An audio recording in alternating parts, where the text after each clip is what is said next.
America के पूर्व राष्ट्रपति बिल क्लिंटन जब भारत आए थे तो ताजमहल को देखने के बाद उन्होंने कहा था, आज मुझे एहसास हुआ इस दुनिया में दो ही तरह के लोग हैं, एक वो जिन्होंने ताज देखा है, दूसरे वो जिन्होंने ताज नहीं देखा।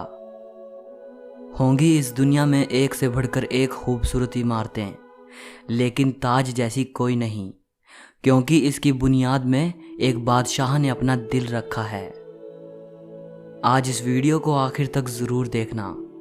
आप ताजमहल के बारे में 22 ऐसी बातें जानोगे जो शायद ही आपने पहले कभी सुनी होंगी। नंबर 22।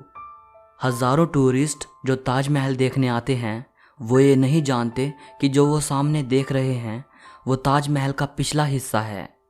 दरअसल जो शाही दरवाज़ा है वो नदी के किनारे दूसरी तरफ है।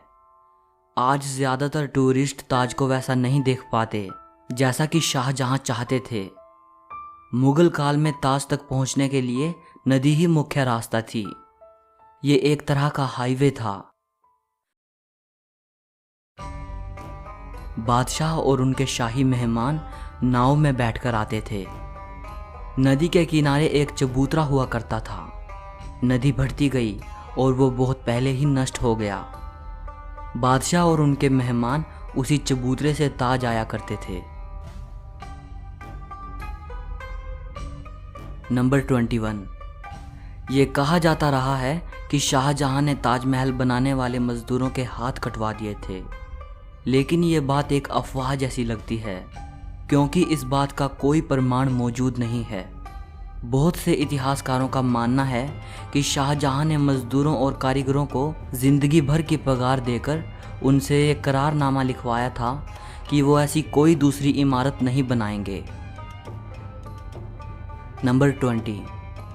ताजमहल की जो 4 मीनारें हैं ये बिल्कुल सीधी नहीं खड़ी हैं, बल्कि चारों बाहर की ओर हल्की झुकी हुई हैं, और इन्हें ऐसा ही बनाया गया था ताकि भूकंप जैसी आपदा आने पर अगर ये गिरे भी तो बाहर की ओर गिरें और मुख्य मकबरे को कोई नुकसान ना पहुंचे। नंबर 19। कुतुब मीनार भारत की सबसे ऊंची मीनार है, लेकिन शायद आपको जानकर हैरानी हो, ताजमहल की ऊंचाई कुतुब मीनार से भी ज़्यादा है। ताजमहल 73 मीटर ऊंचा है, जबकि कुतुब मीनार की ऊंचाई 72.5 मीटर है।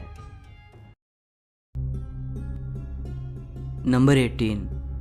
दुनिया में जितनी भी ऐतिहासिक इमारतें मौजूद हैं उनमें से सबसे सुंदर कैलीग्राफी ताज पर हुई है। जैसे ही आप ताज के बड़े दरवाजे से अंदर जाते हो, दरवाजे पर लिखा ये सुलेख आपका स्वागत करता है, हे आत्मा, तू ईश्वर के पास विश्राम कर, ईश्वर के पास शांति के साथ रहे और उसकी परम शांति तुझ पर बरसे। ये कैलीग्राफी थुलूट लिपि में है। इस कैलीग्राफी को डिज़ाइन करने वाले का नाम अब्दुल हक था, जिसे ईरान से बुलाया गया था। शाहजहां ने उसकी चकाचौंध कर देने वाली कला को देखते हुए उसे अमानत खान नाम दिया, उपाधि के तौर पर। नंबर 17। जिस वक्त शाहजहां बादशाह बने वो मुग़ल सल्तनत का सबसे सुनहरा दौर था, या यूं कहें शाहजहां का ज़माना मुग़ल हुकूमत की बसंत जैसा था। चारों तरफ अमन और खुशहाली थी। प्रजा के लिए बादशाह का हुक्म ही सबसे ऊंचा होता था। शाहजहां की बादशाहत में लड़ाइयाँ नहीं होती थी। वो ज़बरदस्त शान व शौकत ऐशो इशरत का दौर था। बादशाह को बड़ी बड़ी इमारतें बनवाने का शौक़ था। उन्होंने मुग़ल वास्तुकला के साथ भारत के प्राचीन इतिहास को मिला दिया था।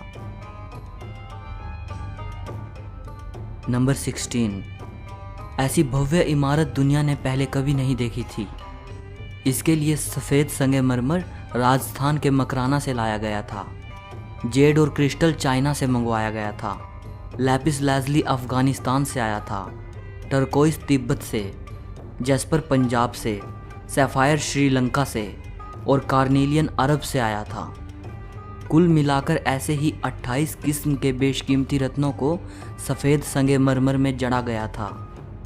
इन सब चीज़ों को विदेश से आगरा लाने के लिए 1000 से भी ज़्यादा हाथी इस्तेमाल किए गए थे। नंबर 15। ताजमहल आज से करीब 400 साल पहले 1631 में बनना शुरू हुआ था और ये 22 साल बाद 1653 में पूरा हुआ। इसका निर्माण 20,000 कारीगरों और मजदूरों ने किया था। वास्तुकला का इससे शानदार नमूना दुनिया में दूसरा कोई भी नहीं। ताजमहल के निर्माण के लिए हर चीज़ को हीरे की तरह परख कर चुना गया था। ताजमहल की दीवारों पर जो नक्काशी है, इसकी तकनीक इटली के कारीगरों से सीखी गई थी। उज़्बेकिस्तान के बुखारा से संगमरमर को तराशने वाले कारीगर बुलाए गए थे। ईरान से संगमरमर पर कैलीग्राफी करने वाले कारीगर आए थे और पत्थर को तराशने के लिए बलूचिस्तान के कारीगरों को बुलाया गया था। नंबर 14। 1857 की क्रांति के दौरान अंग्रेज़ों ने ताज को काफ़ी नुकसान पहुंचाया। उन्होंने लैपिस लाजुली जैसे कई बेशकीमती रत्नों को ताजमहल की दीवारों से खोदकर निकाल लिया था। नंबर 13।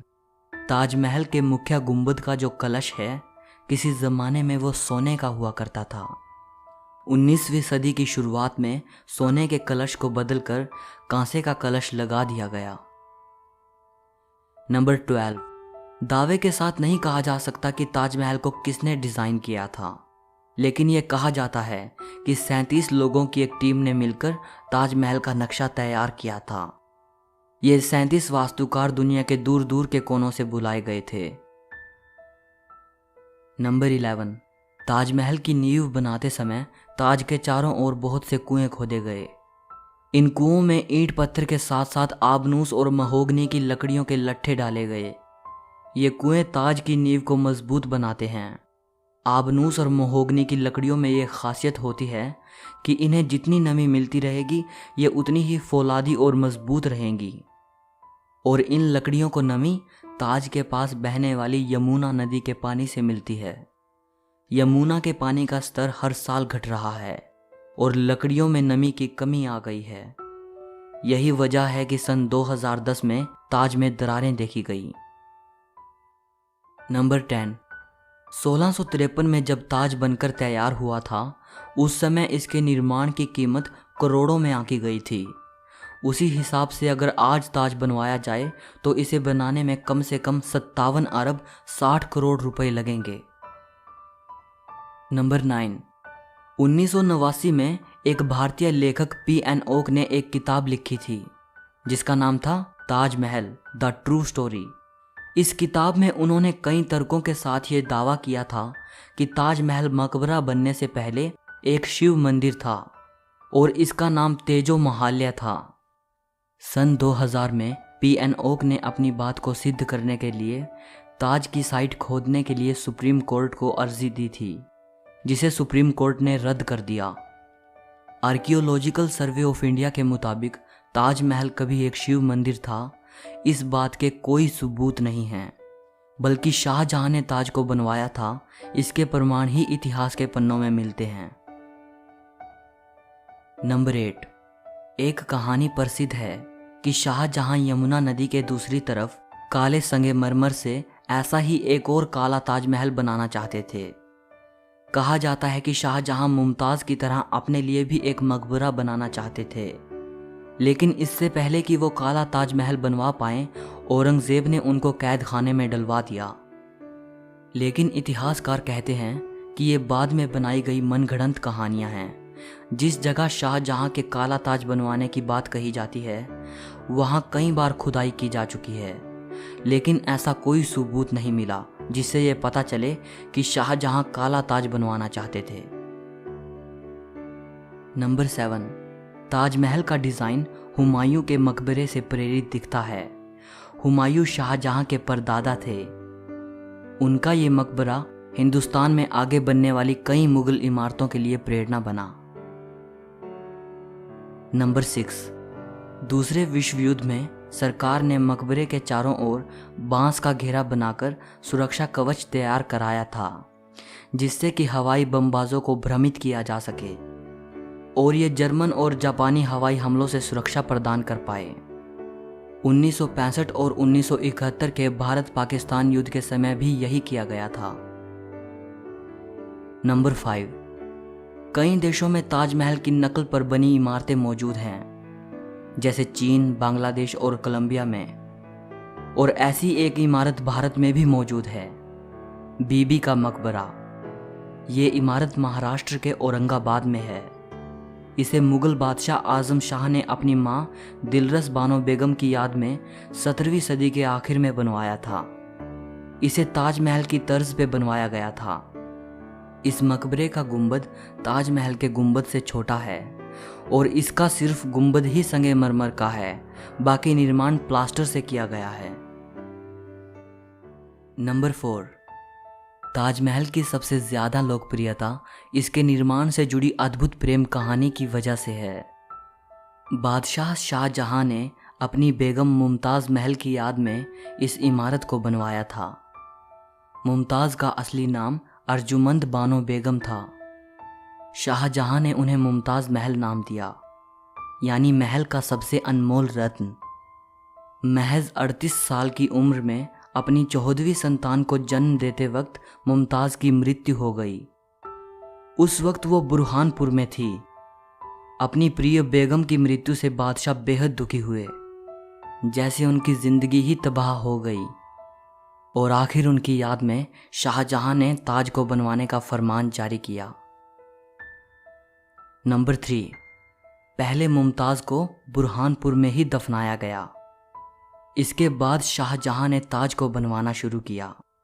तब बुरहानपुर से मुमताज़ के शव को निकालकर जहां ताजमहल बन रहा था उसके पास एक बगीचे में दफनाया गया। ताजमहल को तैयार होने में 22 साल लगे। तब तक मुमताज़ का शव बगीचे में बनाई गई कब्र में ही दफन रहा। बाद में उसे ताजमहल के अंदर मुख्य गुंबद के नीचे दफनाया गया। नंबर 2, शाहजहां का सारा ध्यान ताज को एक खूबसूरत रूप देने में लगा रहा। इसी बीच शाहजहां के ही बेटे औरंगजेब ने आगरा पर हमला कर अपने पिता को कैद कर लिया।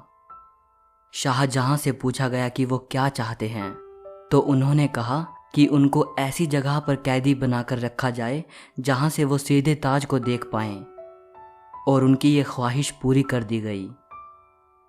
कैद में रहते हुए भी शाहजहां हर वक्त ताज को देखते रहते, और वहीं उन्होंने अपनी जिंदगी की आखिरी सांस ली। मृत्यु के बाद उन्हें मुमताज़ के साथ ही ताजमहल में दफनाया गया। एक हारे थके बादशाह को भी अगर किसी ने गिरने नहीं दिया तो वो मुमताज़ के लिए उनका बेपनाह प्यार ही था। जिस लगन से प्यार की ये अनोखी निशानी बनकर तैयार हुई, उसकी मिसाल आज पूरी दुनिया के सामने है। नंबर 1, कवि रविंद्रनाथ टैगोर ने ताजमहल के बारे में लिखा है, वक्त के गाल पर एक आंसू, हमेशा हमेशा के लिए। उन्होंने ताज की छवि वक्त के गाल पर एक थमे हुए आंसू के रूप में बयान की है। शाहजहां जानते थे कि ये दौलत, ये ताकत और ये शान शौकत एक दिन सब खत्म हो जाएगा। उन्होंने सोचा कि कुछ ऐसी यादगार चीज़ बनाई जाए जो हमेशा रहे, और शाहजहां ने अपनी प्रिय की याद में ताज को बनवाया। आज बादशाह नहीं रहा, उनकी हुकूमत नहीं रही, और उसकी सल्तनत को भी ख़त्म हुए कई ज़माने गुजर गए। बस एक ताज है जिसने बादशाह की सदियों पुरानी प्रेम कहानी को खुद में संजोए रखा है।